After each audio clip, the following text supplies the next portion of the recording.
આજના વિશિષ્ટ કાર્યક્રમમાં પધારેલા આપ સર્વેને ખાસ નમસ્કાર. જય શ્રી કૃષ્ણ, જય શ્રી રામ અને જય સ્વામિનારાયણ. આજની આપણી વાતનો વિષય છે the secret of success, unity. આપણે દરેક વ્યક્તિ જીવનમાં સફળતા ઈચ્છીએ છીએ, એની માટે પ્રયત્નશીલ છીએ, કડક પુરુષાર્થ પણ કરીએ છીએ અને નાની મોટી સફળતા, ઈચ્છિત સફળતા પ્રાપ્ત પણ કરીએ છીએ. જીવનમાં ક્ષેત્રોમાં સફળતા ઈચ્છવી એ મનુષ્યનું કર્તવ્ય છે. કર્તવ્ય કરતા પણ આગળ મનુષ્યનું ગૌરવ છે. To expect success in life, in all walks of life, to try for it is a human duty. More than that, it is a human endeavor. And more than that, it is a human dignity. એ મનુષ્યનું ગૌરવ છે. વિદ્યાર્થી હોય તો વિદ્યા અભ્યાસ દરમિયાન સારી સફળતા પ્રાપ્ત કરવી છે એવો એક ધ્યેય ચોક્કસ રાખવો જોઈએ. જે કાર્યક્ષેત્રોમાં છીએ, આપણે નોકરી ધંધા વેપાર કરતા હોઈએ, ત્યાં પણ આપણને સફળતા પ્રાપ્ત થાય, પદ પ્રતિષ્ઠાની દ્રષ્ટિએ સફળતા, ધન વૈભવની દ્રષ્ટિએ સફળતા, સામાજિક સંબંધો અને કીર્તિ સંબંધી સફળતા, આ તમામ આપણા કાર્યક્ષેત્રમાં પ્રાપ્ત થાય એ ઈચ્છવું જ જોઈએ, પ્રયત્ન કરવો જ જોઈએ. એ મનુષ્યનું ગૌરવ છે. એવી રીતે આપણે જ્યારે પરિવારમાં રહીએ છીએ ત્યારે પારિવારિક આનંદ, પારિવારિક સુખ, પારિવારિક શાંતિ પણ પ્રાપ્ત થાય એ પણ એક મોટી સફળતા છે. એને પણ ઈચ્છવી જોઈએ અને પ્રયત્નશીલ રહેવું જોઈએ.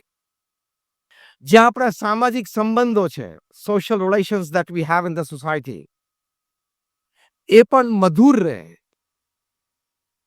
એમાં ક્યાંય કણવાશ ના આવે, એ ઈચ્છવું અને પ્રયત્ન કરવો એ પણ મનુષ્યનું ગૌરવ છે. તો અનેક પ્રકારની સફળતા છે. વ્યક્તિગત જીવનમાં સ્વાસ્થ્ય સારું રહે, વિચારો સકારાત્મક રહે, ભાવનાઓ છે આપણી શુદ્ધ રહે, સફળતા છે જીવનની, એની માટે પણ પ્રયત્ન કરવો જોઈએ, એ ઈચ્છવું જોઈએ. એટલે વ્યક્તિગત જીવનમાં સફળતા, પારિવારિક જીવનમાં સફળતા, વ્યવહારિક જીવનમાં સફળતા, વ્યવસાયિક જીવનમાં સફળતા, સામાજિક જીવનમાં સફળતા, કોઈ જાહેર જીવન જીવતું હોય તો એ જાહેર જીવનમાં સફળતા, એ આપણે દરેક ઈચ્છીએ છીએ, ઈચ્છવું જ જોઈએ, પ્રયત્ન કરીએ છીએ, કરવો જ જોઈએ અને પ્રાપ્ત કરવું જોઈએ. કારણ કે at the end of our lives, we want to put our hand on our chest and tell ourselves, yes, I lived my life. આપણને જો આપણા જીવનથી સંતોષ ના હોય તો એ જીવન જીવ્યાનો કોઈ હેતુ નથી ને.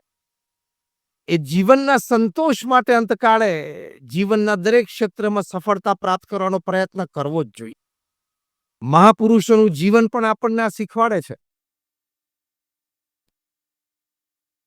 પણ એ સફળતા પાછળ ઘણા બધા પરિબળો હોય છે. પુરુષાર્થ એક પરિબળ છે, નીતિમત્તા એક પરિબળ છે, સુઆયોજન એક પરિબળ છે, સાથ સંગાથ બળવો, સપોર્ટ સિસ્ટમ્સ એન્ડ પ્લેટફોર્મ્સ એ પણ એક પરિબળ છે, ફેક્ટર છે. આવા અનેક પ્રકારના ફેક્ટર્સ આપણી સફળતામાં કામ કરતા હોય છે. પણ ખૂબ ઊંડા વિચાર પછી મહાપુરુષોને એક સદગુણ અત્યંત ગમ્યો હોય કે આ સફળતા માટે અતિ આવશ્યક છે, તો એ છે સંપ, એટલે કે યુનિટી. એટલે આપણી આજની આ વાત છે secret of success, that is unity. કારણ કે દુનિયાનો ઇતિહાસ તમે વાંચો, from the time mankind has started recording history, આજ સુધી તો ઇતિહાસ આપણને ગવા પૂરે છે, એટલે કે સાબિતી આપે છે કે with all the academics that we have, all the talents that we have, all the experiences that we have, all the back support systems that we have, all the platforms that we have, all the social connectivity that we have, But if you fail on unity, you as a group, you as a community, you as a family will progress less. આપણે એમ નથી કહેતા કે સફળતા નહીં જ મળે, પણ ધારી સફળતા નહીં મળે.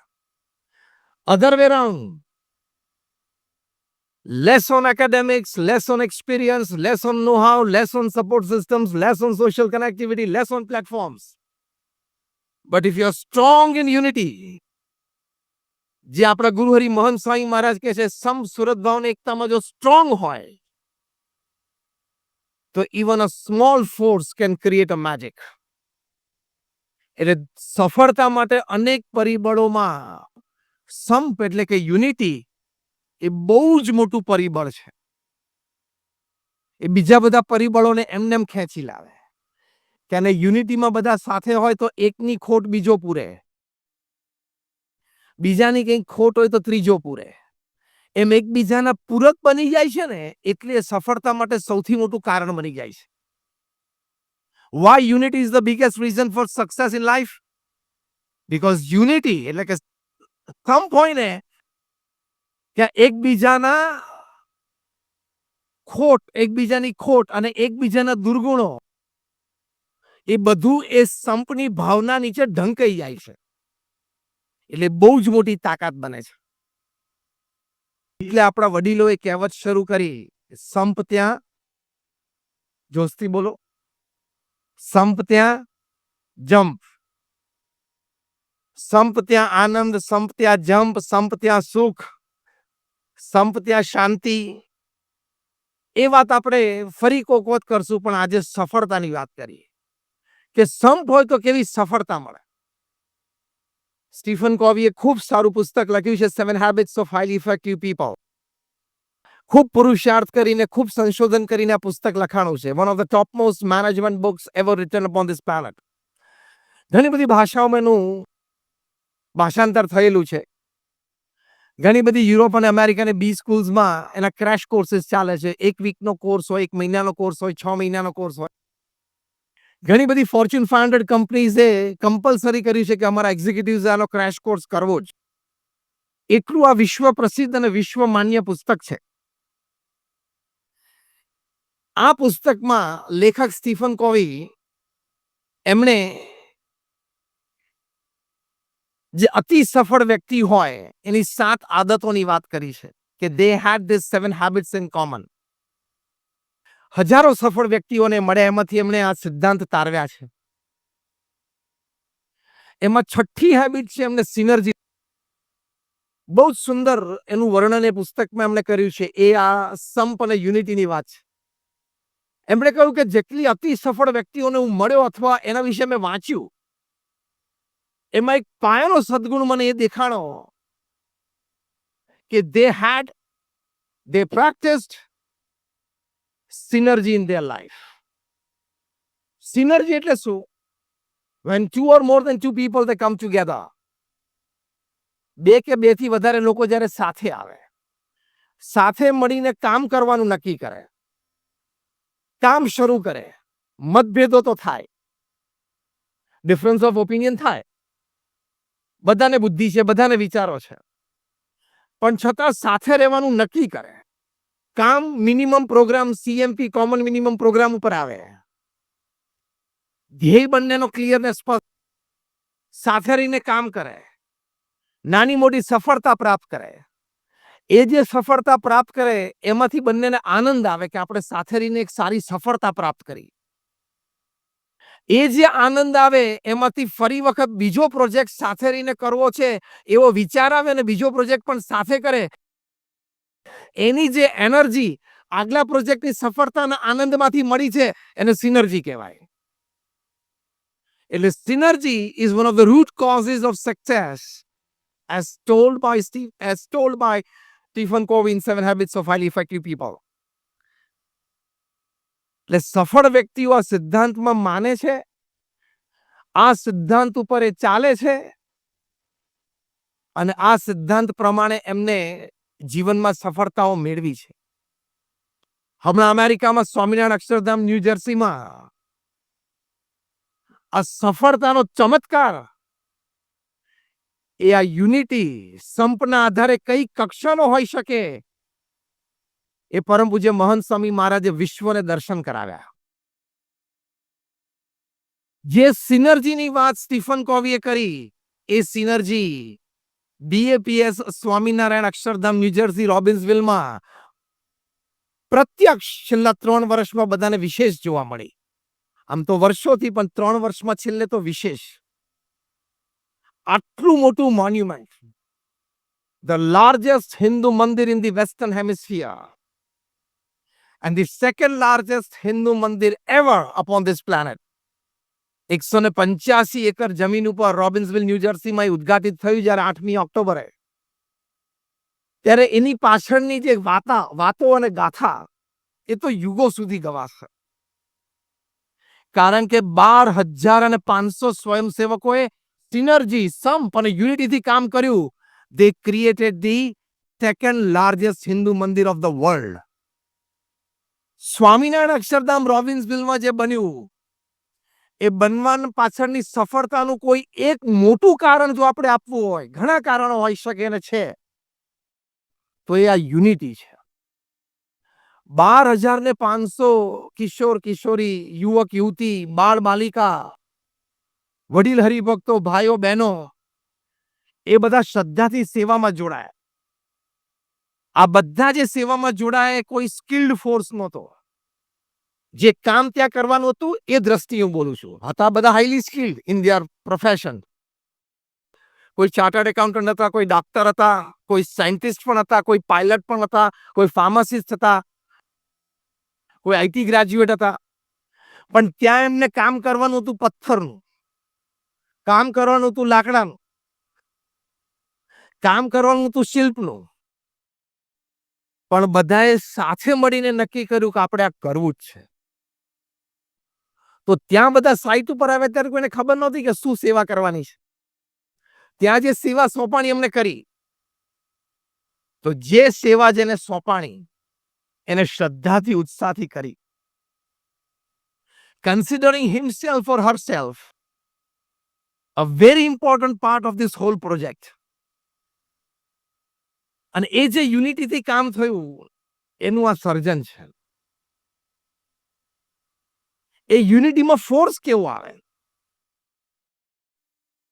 નો ડાઉટ એકબીજા સાથે સંપર્ક સારો થયો, પરિચય સારો થયો બધાને. એકબીજા પ્રત્યે લાગણી, પ્રેમ, મૈત્રી ભાવ થયો. સાથે રહ્યા તો દરેકને ધર્મ, સત્સંગ, ભક્તિ પ્રત્યેની શ્રદ્ધા પણ વધી. આ બધા એડવાન્ટેજીસ હતા. પણ સાથે સાથે બધા નવી સ્કિલ્સ પણ શીખી ગયા. ત્યાં અમે પહેલા દિવસે ગયા હતા, લગભગ સેકન્ડ વીક ઓફ જૂન. ત્યારે પૂજ્ય આત્મકીર્તિ સ્વામીએ અમને ત્યાં સાઇટ ઉપર એક શિલ્પ દેખાડી. લગભગ 2-2.5 ફૂટ બાય 2 ફૂટનું એક શિલ્પ હતું. એક દેવતાની મૂર્તિ હતી, એટલે સેલેસ્ટિયલ બીંગ. ઢીચણ ઉપર બેઠા છે દેવતા, અને આમ હાર એમના હાથમાં છે, જાણે કોઈ આગંતુક, કોઈ મહેમાનને હાર પહેરાવતા હોય. એ શિલ્પ તમે જુઓ એટલે તમારું દિલ જીતી જાય. Eyes, eyebrows, nose, lips, ears, એના શેપ, સાઇઝ બધું પરફેક્ટ, અદ્ભુત લાગે. એટલે મેં સહેજે એમને પૂછ્યું, મેં કીધું આ કોઈ સારા શિલ્પકારે બનાવ્યું છે? એટલે પૂજ્ય આત્મકીર્તિ સ્વામી હસતા હસતા મને કહ્યું કે 3rd યર ફાર્મસીમાં ભણતા બીએપીએસના કિશોરી મંડળના એક સભ્ય, she took 1 year off from college કે મારે અહીંયા સેવા કરવી છે. અને ત્યાં 2-3 દિવસ સેવા કરતા કરતા એમ થયું કે આ શિલ્પ તો હું કરી શકું, લેટ મી ટ્રાય. અને ટ્રાય કર્યો તો આ શિલ્પ એણે બનાવ્યું છે. આવી તો અનેક ઘટનાઓ છે, પણ સફળતા એ સંપમાં રહેલી છે. જે 12,500 સ્વયંસેવકો ત્યાં સેવા કરીને જીવનમાં કોન્ફિડન્સ આવ્યો ને, સફળતા છે. આત્મવિશ્વાસ આવ્યો ને કે આઈ કેન ડુ. કાલે સવારે એના પ્રોફેશનમાં એને મોટો પ્રોજેક્ટ મળશે ને તો એમ થશે કે સ્વામિનારાયણ અક્ષરધામ રોબિન્સવિલમાં પથ્થર મેં ચડાયા, આ પ્રોજેક્ટ તો ઇઝીલી કરી શકું. એ જે કોન્ફિડન્સ લેવલ બૂસ્ટ થયો છે ને, that is the secret of huge success in their lifes. ખાલી મોન્યુમેન્ટ એ સફળતા નથી. Rise of spirit is success. Strength of confidence is success. કારણ કે એના આધારે બીજા પ્રોજેક્ટ સફળતાથી કરી શકશે. એટલે સફળતાનું રહસ્ય એ યુનિટીમાં રહેલું છે, એટલે કે સંપમાં રહેલું છે. તમે જો 1990 સુધી ટોપ ક્લાસ મેનેજમેન્ટ ગુરુઝને તમે વાંચો, Stephen Covey, Og Mandino, Ken Blanchard, Anthony Robbins, Robin Smith, Jim Collins, બધા જ એવું માનતા હતા કે person with high IQ can work, can produce, can succeed. કામ કરી શકે, પરિણામ પ્રાપ્ત કરી શકે. આઈક્યુ હાઈ હોવું જોઈએ, એકેડેમિક સારું હોવું જોઈએ. 1990 થી સિનારીઓ બદલાવા માંડ્યો, કારણ કે સિલિકોન વેલીમાં ખબર પડી બધાને કે people with high IQ are hired by people sometimes with less on IQ. આપણને ગર્વ થાય કે સિલિકોન વેલીમાં મારો ભાઈ કે મારો દીકરો કે મારા દીકરી ત્યાં જોબ કરે છે અને $250,000 કે $350,000 ની જોબ છે, પણ એને હાથમાં પૈસા કોણ આપે છે? એ પૈસા આપનાર વ્યક્તિ તો બીકોમ થયેલો જ છે, વ્હાઇટ અમેરિકન ઓનર. એટલે કોન્સેપ્ટ બદલાવા માંડ્યા. આખી વાત બહુ શાંતિથી સાંભળજો. Where unity works, what is the power of unity, how it can bring success. એટલે લોકોને ખબર પડી કે આઈક્યુ કરતા કંઈક આગળ છે, એટલે ખબર પડી કે EQ, emotional quotient. Emotional quotient એટલે શું? It's all about empathy. તમને તમારી ભાવનાઓની પણ ખબર પડે. You understand your feelings and emotions. You understand the feelings and emotions of the people around you, people whom you are working with, people with whom you are associating yourself with. એ તમને ખબર. એટલે તમે બુદ્ધિથી આગળ જઈને ભાવનાને પણ consider કરો સંબંધોમાં અને કામમાં, એટલે EQ. એટલે people with high IQ were hired by people with high EQ. એ પાછું 15-20 વર્ષ ચાલ્યું.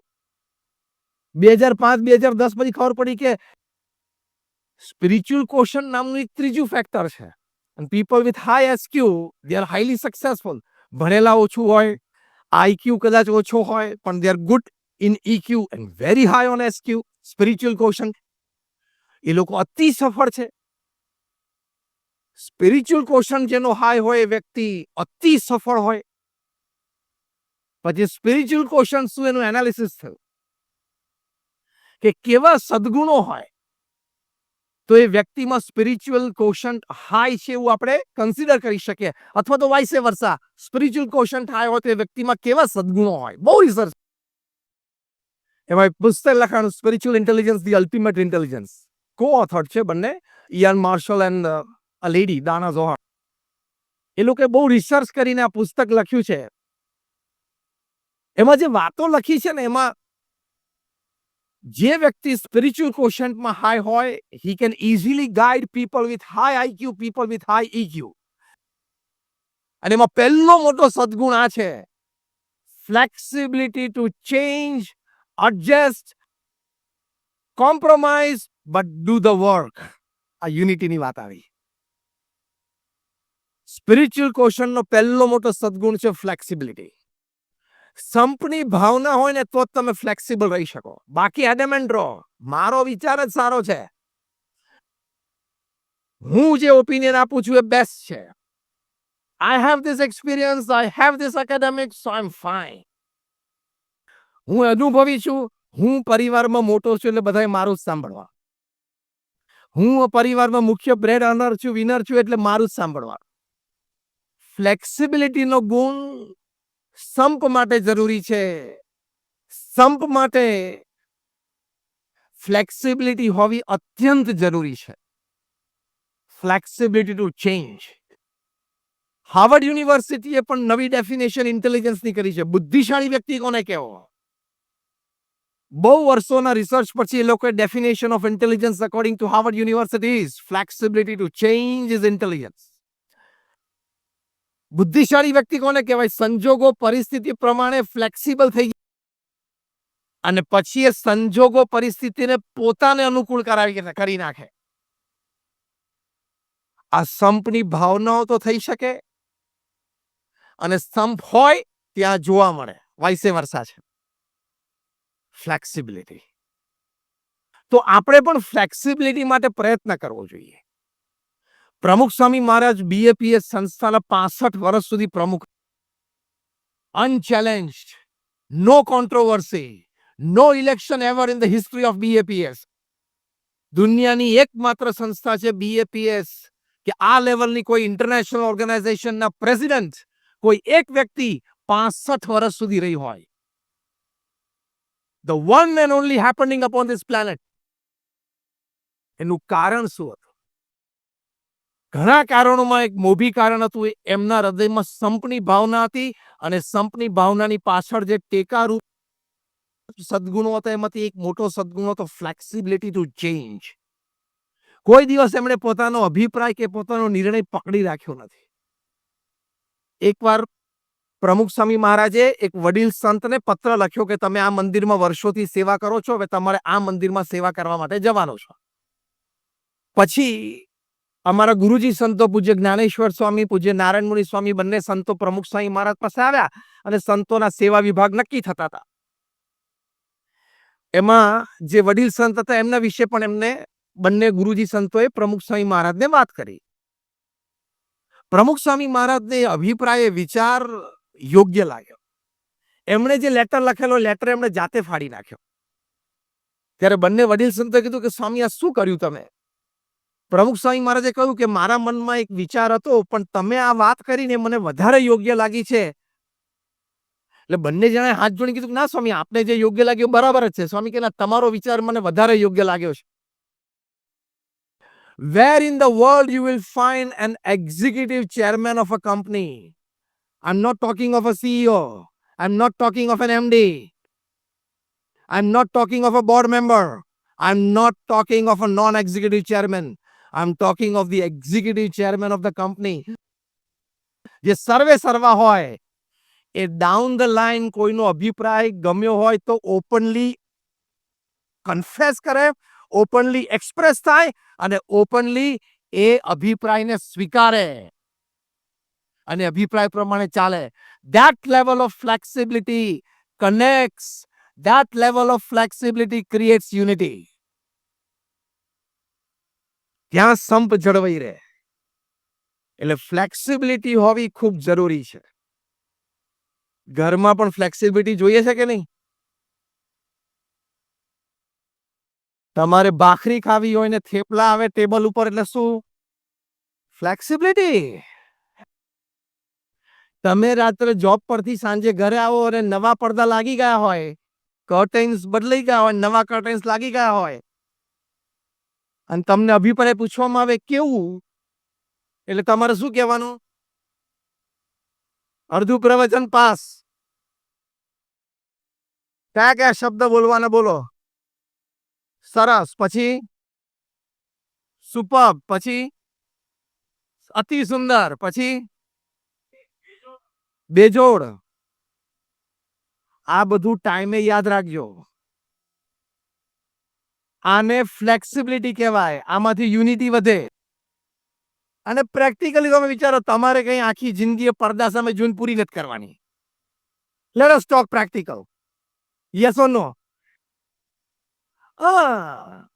તો જે જેનું ડોમેન હોય એ ડોમેનમાં એને ફ્રીડમ આપી દેવાની, ફ્લેક્સિબિલિટી રાખવાની, ખેંચવાનું નહીં. એક સિમ્પલ લાઇટર મોમેન્ટ લઉં છું ફ્લેક્સિબિલિટી માટે. એક કપલને 50 વર્ષ પૂરા થયા મેરેજ લાઈફના. એટલે ક્લોઝ ફ્રેન્ડ્સ અને ક્લોઝ ફેમિલી મેમ્બર્સ એક સરપ્રાઈઝ પાર્ટી રાખી. લગભગ 250-300 જણા બધા બેઠા હતા અને couple, the elderly couple, they must be 78-80 years, એટલે 50 યર્સ ઓફ મેરેજ. બંને જણા સ્ટેજ ઉપર બેઠા હતા, સારી હેલ્થ હતી. બધાને એક મિનિટ આપવામાં આવી કે કપલ સાથે તમારો કોઈ એક્સપિરિયન્સીસ, કોઈ મેમરીઝ તમે શેર કરો. અને બધા કરી તો આમ તો 3 કલાક પસાર થઈ ગયા આમ આનંદમાં, મેમરીઝમાં. પછી એક જણાએ સભામાંથી પૂછ્યું કે what is the secret of your happy married life of 50 years? એટલે પેલા હસબન્ડે કીધું simple. Most important decisions I take and she has to say yes. No argument. And less important decisions હોય એ મારા વાઈફને કહું તું લઈ લેજે, ચલો હું માથાકૂટ નહીં કરું. આમ બધા સ્તબ્ધ થઈ ગયા નહીં?